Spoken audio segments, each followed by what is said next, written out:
Warren Buffett est unanimement considéré comme un des plus grands investisseurs de tous les temps. Pourtant, comme il l'admet lui-même volontiers, il lui arrive de se tromper. Dans les lettres qu'il adresse chaque année aux actionnaires de Berkshire Hathaway, Buffett raconte ses plus grosses erreurs d'investissement. Il y a beaucoup à apprendre de la carrière d'investisseur de celui qui fut l'élève de Benjamin Graham. Retour sur 3 des plus grandes erreurs de Warren Buffett en bourse. ConocoPhillips, acheté au mauvais prix en 2008, Warren Buffett acheta beaucoup d'actions ConocoPhillips mais s'est avéré être un mauvais investissement pour Buffett parce qu'il l'a acheté à un prix trop élevé. La principale différence entre une société solide et un investissement rentable est le prix auquel vous achetez l'action. Le pessimisme est votre ami, l'euphorie votre ennemi. On peut facilement être subjugué par la folie des grandeurs et investir sur un coup de tête à un prix, du moins rétrospectivement, trop élevé. Une qualité cruciale pour un investisseur est de contrôler ses émotions pour analyser objectivement une situation. Un investisseur moins émotif aurait probablement pris en compte la volatilité historique du prix du pétrole brut ainsi que la cyclicité du secteur. US Airways,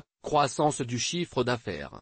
Mais pas du bénéfice. Croissance du chiffre d'affaires ne rime pas toujours avec viabilité du modèle économique. Buffett a acheté des actions privilégiées US Airways en 1989 pour la croissance rapide du chiffre d'affaires de la société. Mais cet investissement s'est vite avéré un mauvais placement. US Airways avait des charges énormes et n'a pas généré suffisamment de bénéfices pour pouvoir verser de dividendes à Berkshire Hathaway. Buffett a été relativement chanceux dans cette affaire car il malgré tout pu vendre ses parts avec une petite plus-value, profitant d'un regain d'intérêt du marché pour le secteur. Les investisseurs ont déversé leur argent dans un puits sans fin, séduits par la croissance, alors qu'ils auraient dû en être dissuadés. Certaines sociétés ont beau afficher une forte croissance, mais si cette croissance nécessite beaucoup de capitaux supplémentaires, les bénéfices n'augmenteront pas. C'est effectivement le cas pour les compagnies aériennes, qui doivent investir dans de nouveaux avions à mesure pour transporter plus de passagers. Ces énormes frais fixes rendent les compagnies aériennes très vulnérables en cas de ralentissement de l'activité. Dexter Shoes, une entreprise sans avantage concurrentiel durable en 1993,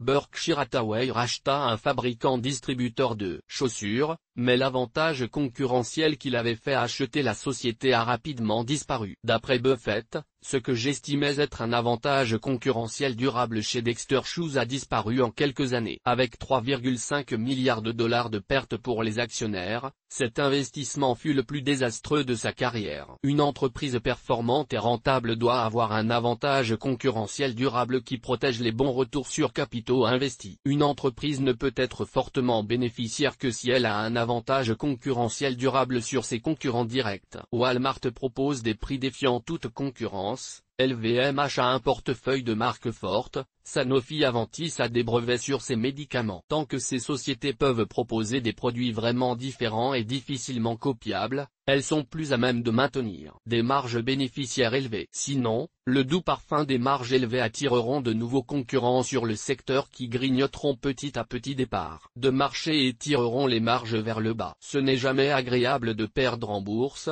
mais en apprenant de ses erreurs, les pertes ne deviennent que le prix à payer pour les gains futurs. L'erreur est humaine, mais apprenons de nos erreurs pour ne pas les reproduire. Laurent Curot.